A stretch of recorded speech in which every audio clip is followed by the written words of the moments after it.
After 11 years of flying FPV drones, there's a lot that I've learned.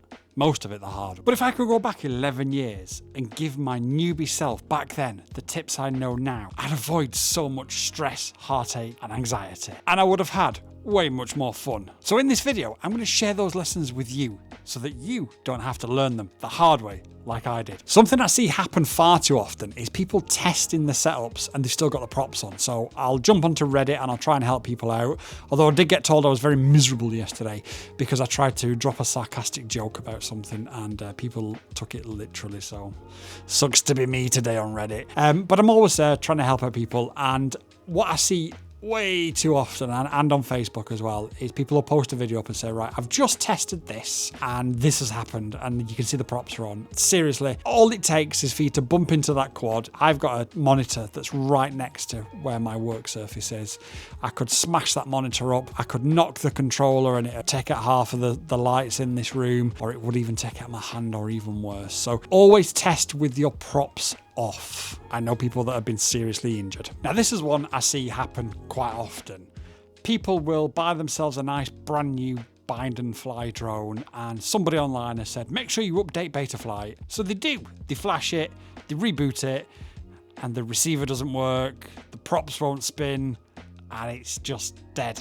So to avoid this, the most important thing that you need to do is make a backup of your configuration before you flash any new version of Betaflight. To take it even a step further back, in my opinion, if you're buying a bind and fly and you don't necessarily know what you're doing, don't update Betaflight, because it's come out of the factory tuned and ready to go for you, and by messing and changing with it, you're just going to put yourself in a whole world of pain. So get yourself a bind and fly because it's easier for you.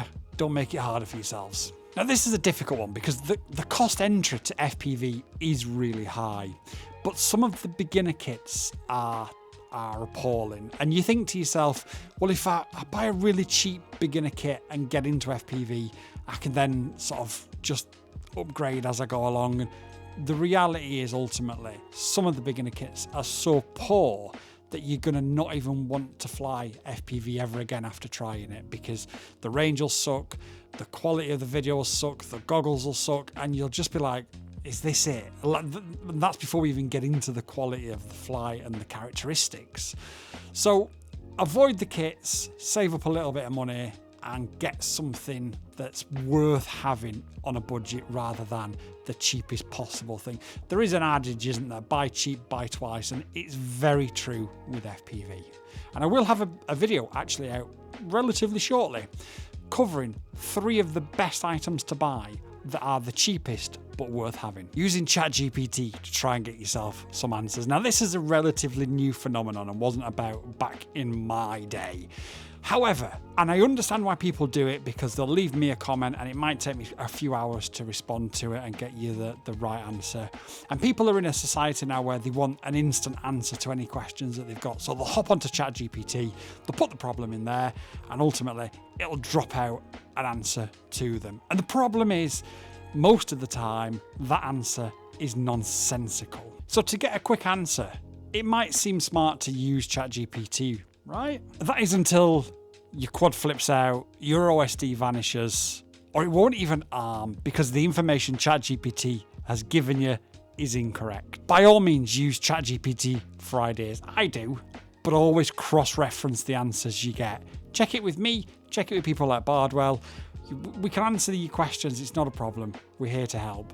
But just double check the workings out, because ChatGPT, whilst it can be brilliant, it isn't infallible. And this is one that catches a lot of people out, especially newbies. They don't realise that propellers are spinning in different directions. So they'll build themselves a quad, they'll follow the detailed instructions, and then they'll grab themselves a set of props and they'll just throw them on, not realising that certain props have to go in certain directions. So they'll arm the quad and suddenly it'll just flip out, it'll flip over, or it'll spin out, and they'll be like, what on earth's happened? And then they have to sort of go back to the nth degree before they realise or before somebody points out one of your props is actually on. So double check them before you even arm it. And the next one's very similar, the wrong motor direction within Betafly. Sometimes we can set up our props and we'll have a look at another drone we've got and we'll copy how those props go on. But that drone might be set to props in and you're setting one up that's set to props out. You're going to have exactly the same problems. The air will be slapped instead of scooped by the props. The drone will either flip out, flip over,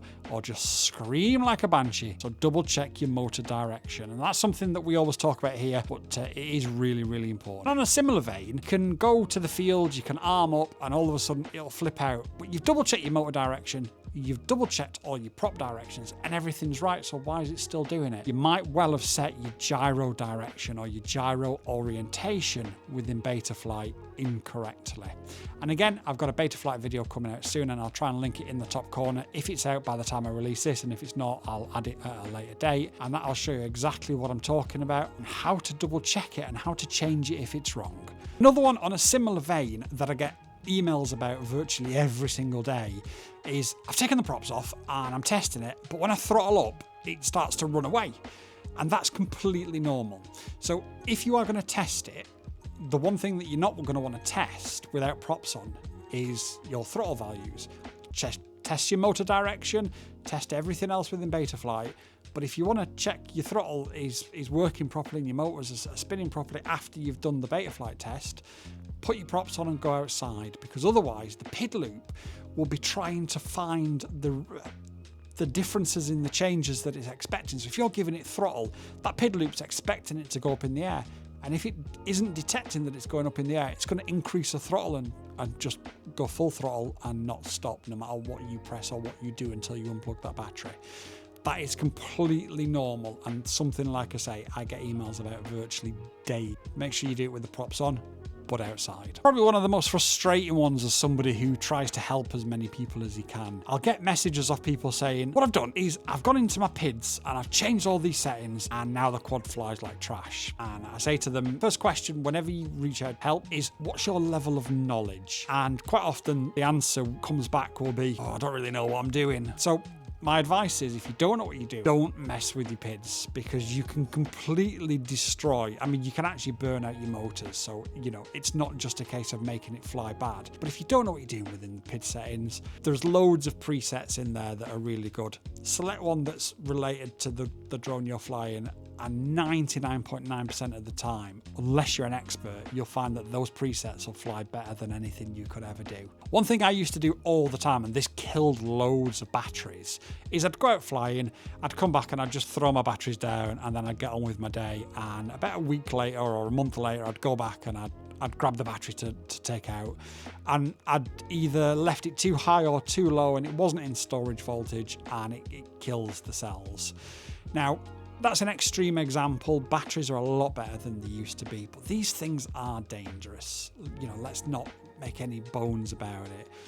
Keep your battery safety paramount in your mind. When you come back from a long day's flying, grab your charger out, stick them all onto storage voltage, and get them all back up to 3.85 volts. And once you've done that, pack them away, leave them away until next time, and they'll be fine at that voltage for a very long time. But if you leave them low or you leave them high, the chances you are going to do damage. One of the most difficult things in FPV is nailing the landing.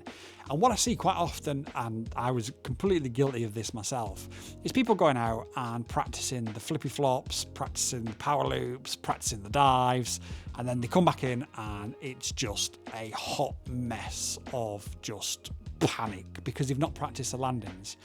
My advice to any newbies out there is grab yourself a fully charged pack, take off, fly in a straight line, turn back around, come back and land. And do that for an entire pack. Take off and landing practice non-stop until you're confident and competent that you can land that drone. Because it's all well and good if you've got a sterile environment around you where you land and you take off. But drones attract people. And the chance is, by the time you're coming back to land, there might be somebody watching you and stood in that sterile environment. And sure, your spotter's going to be able to tell them, hang on a second, he's going to come back and land. But it's not always as simple as that when people are excited. Make sure you can nail a landing, and especially in a tight space. Changing rates all the time. Every single time you go out, right, I've got a different rate or I've got a different camera angle, I'm going to try this. You've got no sort of actionable data behind it to decide whether it was better or worse than the previous one. So if you're going to change your rates, and I went through this last year, by all means do it, but fly for sort of at least 2 weeks with the new rates. Ideally daily if the weather will allow you, to know where those new rates are for you and to know where they are moving forward when you then change them again. And the same goes for your camera angle as well. Ideally try to just change one thing at a time, then go out there and practice it. Now if you go out and your rates are way too slow or way too fast, change them straight away, of course. But if you go out there and you're like, okay, this seems okay, get used to it first, and then when you make the changes, you'll be more inclined to understand the differences and the nuances with those changes that you've made. Now, just like NASCAR, when I first started flying, I just turned left constantly. Left turn, left turn, left turn. And when I tried to then fly and do a right turn with a flip or whatever, doesn't matter, a dive or a gap, I really struggled. And this is a phenomenon that I just thought was relatively nuanced to me, but it seems that it's relatively common to a lot of pilots. You'll get comfortable flying either left or right, and you'll make most of your turns to that direction. And when it comes to, again, trying to nail something the other way out of necessity or art form, just fun, you'll struggle. So again, what I did is I genuinely was turning left for the majority of my flights. So I took 4 or 5 packs out one day and I just flew turning right non-stop. And then the next day, it was right to left, right to left, right to left. And then I introduced the left turns back on their own, and away we went. Repetition is always going to be the key to learning. And sometimes you have to sort of also understand, hang on a second, I'm doing this same thing over and over and over again. Let's just change it up a little bit. But it takes a bit of time to break that habit. So sometimes you will need to grab yourself a pack or 2 or even 5 and just do the opposite. Trust me, your skills will thank you for it. Now this is one that comes down to the legality, I suppose. You take off in the park and all of a sudden you've got loads of people getting all excited because you've flown maybe too close to them, in their perception of course, or the dogs are chasing it and whatever, and then you land and then you've got people in front of you shouting at you. Always have a spotter with you. It's a legal requirement. But not only is it a legal requirement, it's a safety point of view as well. You don't want to be surrounded by, a horde of angry parents or angry bystanders. It's not worth it. There is a misconception about drones by certain people because of certain events in Eastern Europe for the past couple of years, and unfortunately us hobbyists are taking the brunt of it. So make sure you fly legal, fly with a spotter, and try not to buzz anybody, and just give that perception and try and keep that connection between us and members of the general public as friendly as we possibly can. Now again, a similar one here is you go out, you have a crash, and then you realise that you've not got insurance, and if you've hit a Bugatti or a footballer, it's going to cost you millions. Do you have millions spare? This is what I always say to people. If the worst happens, can you cover the cost? If you can cover the cost out of your own pocket, don't worry about insurance. But if you can't cover the cost out of your own pocket, make sure you've got insurance. If I hit a Bugatti or a Lamborghini, I couldn't afford to fix it. Not even close. So I've got insurance for that very reason. And on a shoot a few months ago, as I mentioned a few times, I don't necessarily do a lot of professional shoots anymore, but on a professional shoot a few months ago, I came within about a foot of hitting a Lamborghini because of reasons. But yeah, if I had have hit that Lamborghini, then ultimately my insurance would have covered that because it wasn't my fault. Without insurance, I'd have been in a real bad situation. So always cover yourself. As somebody who's recently got into long range, this is one that I've seen happen quite often to people, and it's not good.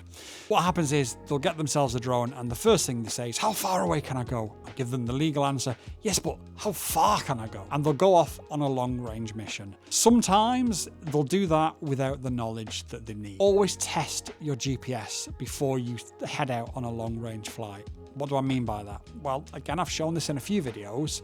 Take off, make sure you have GPS rescue on a switch, press that switch.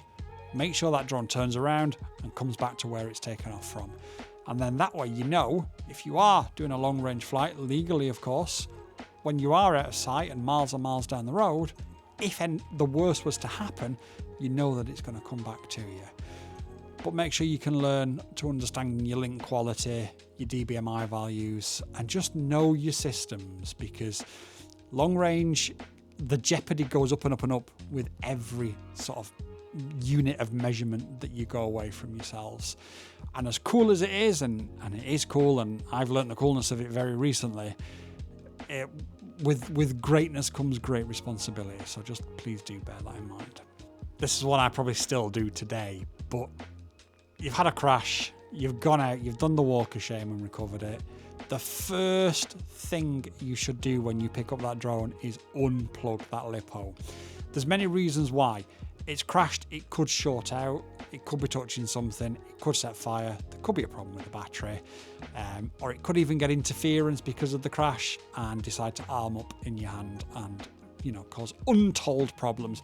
The chance of any of that happening is low. However, do you really want to take the chance of losing a hand or a finger or whatever and not being able to fly FPV again? That is a real quick crash course into a lot of the tips that I've learned in the last 11 years. It's not comprehensive. I'm sure there's many more that I could think about, but that's certainly the first itinerary, I guess, of issues. One other point I think to note is I'm not going to be held responsible for any FPV addictions that you get after watching this. FPV is incredibly addictive, and it's really hard once it's bitten you to get out of the hobby. It's a wonderful, wonderful hobby to be in. So yeah, be prepared. You'll be going deep, I'm sure. Share your tips in the comments down below. Let us know what you've learned and what you would like to tell your younger self then, or your more inexperienced self back then, that you've learned and that you know today. And until next time, peace out.